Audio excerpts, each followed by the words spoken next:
Our next topic is landmark cases in corporate frauds in recent years. The first one is Enron fraud. What is Enron fraud? The Enron scandal is considered to be one of the most notorious with American history. An Enron scandal summary of events is considered by many historians and economists alike to have been an unofficial blueprint of a case study on white-collar crime. White-collar crime is defined as non-violent, financially based criminal activity typically undertaken with a setting in which its participants retain advanced education with regard to employment that is considered to be prestigious. The following took place in the midst of Enron scandal. Enron scandal summary, the deregulation of Enron. While the term regulation within a commercial and corporate setting typically apply to the government's ability to regulate and authorize commercial activity and behavior with regard to individual businesses, the Enron executives applied for and were subsequently granted government deregulation. As a result of this declaration of deregulation, Enron executives were permitted to maintain agency over the earning reports that were released to investors and employees alike. Enron scandal summary, misrepresentation. By misrepresenting earnings report while continuing to enjoy the revenue provided by the investors, not provide to the true financial condition of Enron, the executives of Enron embezzled funds funneling in from investments by reporting fraudulent earnings to those investors. This has not only proliferated more investment from current stakeholders, but also attracted new investors desiring to enjoy the apparent financial gains enjoyed by the Enron Corporation. Then, the Enron scandal summary, embezzlement. An Enron scandal summary of the act of embezzlement undertaken by Enron executives may be defined as the criminal activity involving the unlawful and unethical attainment of monies and funding by employees. Typically, funds that are embezzled are intended for company use in lieu of personal use. While the Enron executives were pocketing the investment funds from unsuspecting investors, those funds were being stolen from the company, which resulted in the bankruptcy of the company. Then, Enron scandal summary, losses and consequences. Due to the action of Enron executives, the Enron company went bankrupt. The loss sustained by investors exceed $70 billion. Furthermore, these actions cost both trustees and employees upward of $2 billion.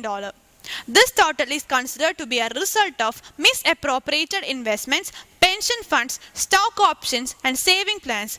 As a result of the government regulation and the limited liability status of the Enron Corporation, only a small amount of the money lost were ever returned. Next one is the WorldCom fraud.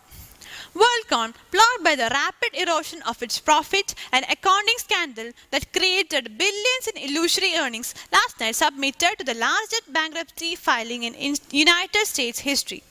The bankruptcy is expected to shake an already wobbling telecommunication industry, but is unlikely to have an immediate impact on customers, including the 20 million users of MCI long-distance services. The WorldCom filing lists more than $107 billion in assets, far surpassing those of Enron, which filed a bankruptcy last December. The WorldCom filing had been anticipated since the company disclosed in late June that has improperly accounted for more than $3.8 billion of expenses. Next one is Bearing Bank case.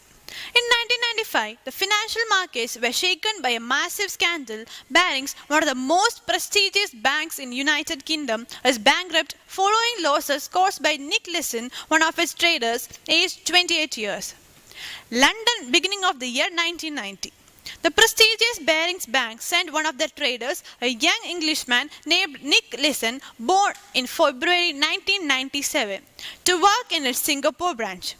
Baring is one of the most reputable financial institutions in all of the United Kingdom, founded in 1762 by the Dutch Johan Baring, who has immigrated to England. Barings formed part of the country's history. Even the Queen of England was among its clients. His adolescence was spent at Waterford, where they attended high school, where after he began to work at Coutts and Company and then spent 2 years at Morgan Stanley. Here, he took up a position as an operation assistant, allowing him to become familiar with the financial markets, which was gaining more significance towards the end of 1980s. Lesson then joined Barings. He quickly made a good impression within the respectable establishment. He was promoted on the trading floor and in 1990 was appointed manager in Singapore, where he had to operate on the futures of Cymex. A relentless worker, Nick Lesson quickly became a renowned operator of derivative product market on Cymex and is considered as one of those who moves the market. From 1992, Leeson made unauthorized speculative traders that at first made huge contribution for Barings, up to 10% of bank's profit at the end of 1993. He became a star within the organization, earning unlimited rest from his London bosses, who considered him nearly infallible. However, he soon lost money in his operations and hid the losses in an error account, or claimed that the account had been opened in order to correct an error made by an inexperienced member of the team. And the Barings seemed completely inefficient. At the end of 1994, his total losses amounted to more than £208 million, almost half of the capital of Barings same time. Leeson hid documents from statutory auditors of the bank, making the internal control off. On January 16, 1995, with the aim of recovering his loss, Leeson placed a short straddle on Singapore Stock Exchange and on Nikkei Stock Exchange, betting that Nikkei would drop below 19,000 points. But the next day, the unexpected earthquake of Cape shattered his strategy. Nikkei lost 7% in the week, while the Japanese economy seemed on the verge of recovery after 30 weeks of recession. Nick Leeson took a $7 billion value future position in Japanese equities and interest rates linked to the variation of Nikkei. He was long on Nikkei. In the 3 days following the earthquake of Cape, Leeson bought more than 20,000 futures, each worth $180,000. He tried to recoup his losses by taking even more risky position, betting that Nikkei Stock Exchange would make a rapid recovery. He believed he could move the market, but he lost his bet, worsening his losses. They attained an abysmal low, more than double the bank's capital, who is now bankrupt because his own capital would be insufficient to absorb the losses generated by Leeson. The next one is the Satyam case. It is about corporate governance and fraudulent auditing practices allegedly inconvenience with auditors and chartered accountants. The company misrepresented its accounts both to its board, stock exchanges, regulators, investors, and all other stakeholders. It is a fraud which misled the market and other stakeholders by lying about the company's financial health. Even basic facts such as revenues, operating profit, interest liabilities, and cash balances were grossly inflated to show the company in good health. The promoters are primarily culprits, although it is almost impossible to misrepresent such facts without the convenience of auditors and some executive board members. Independent directors, it seems, were kept in the dark about the actual books of accounts. The role of external third-party auditors who were tasked to ensure that no financial bungling is undertaken, carry out promoters' interest, or hide fact has also been brought to question. Satyam Systems, a global IT company based in India, has just been added to a notorious list of companies involved in fraudulent financial activities, one that includes such as Enron, WorldCom, Societe Generale, Palmlet, etc. Took responsibility for board accounting improprieties that overstated the company's revenue and profit and reported a cash holding of approximately $1.4 billion that simply did not exist. Next one is the Sahara case. Sahara SEBI case is a case of issuance of optionally fully convertible debentures issued by the two companies of Sahara India Parivar, to which Securities and Exchange Board of India had claimed its jurisdiction and objected, one why Sahara has not taken permission from it. Sahara has claimed that the said bonds are hybrid product, thus does not come under the jurisdiction of SEBI. Instead is governed by Registrar of Companies under Ministry of Corporate Affairs, from which the two companies of Sahara has already taken permission and submitted the red herring prospectus with ROC before issuing the bonds. SEBI in turn ordered Sahara's two companies to stop issuing the said bonds and return monies to investors. Sahara contested the case in various courts, which eventually came to Supreme Court of India. As per investor, average deposits are of 8,400 rupees. Hence, it can be repaid in cash as per law. On 14th June 2012, the group had provided details of financials up to April 30, 2012.